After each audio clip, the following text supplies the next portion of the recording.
have constantly been asking the question, how can we get better? How can we do more? How can we have even more of an impact? And that's why we've been excited to host this series, thinking across these 5 cities about the future of legal practice. I wrote an article in 2019. One of the claims I made in that article was that while AI is going to perform many of the functions that lawyers have historically performed, it can never serve as a counselor. And I have to be honest with you, I'm not so sure about that anymore. I actually think the legal practice has not changed as much as everything else around it, which is par for the course for lawyers. But now there's an open question of like, well, as these models continue getting better, does that mean that there is kind of like a replacement capability? I don't think so, at least not yet, based on what we're seeing. One quote I really liked was from, I think, Terence Tao, who's like a very famous mathematician. And when we came out with our first reasoning model, he said something like, this is great. It's like working with a very incompetent grad student, which is a huge leap up ahead because before this, they have been completely incompetent.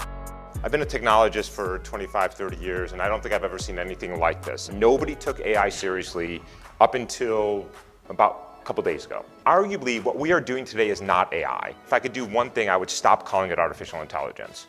What we are doing is machine learning. AI is neither artificial nor is it intelligent. It's a very, very sophisticated pattern matching algorithm. It's given a massive amount of data and it is trying to extract patterns. It is not reasoning, it doesn't understand anything, it has no knowledge, it's nothing. ChatGPT and AI won't replace lawyers, but lawyers who use them will replace those who don't. This is an enabling technology.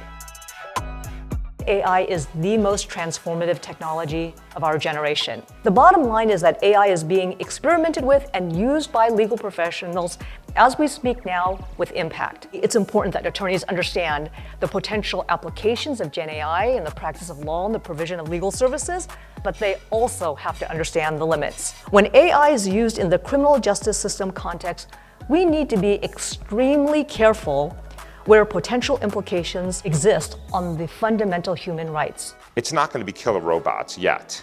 I think it's going to be much more pernicious than that. It's going to be behind the scenes, who gets hired, who gets fired, and it's going to be turned over AI where the decision making is being optimized for profits, not for anything else. And that's where I think it's going to come for us in that way.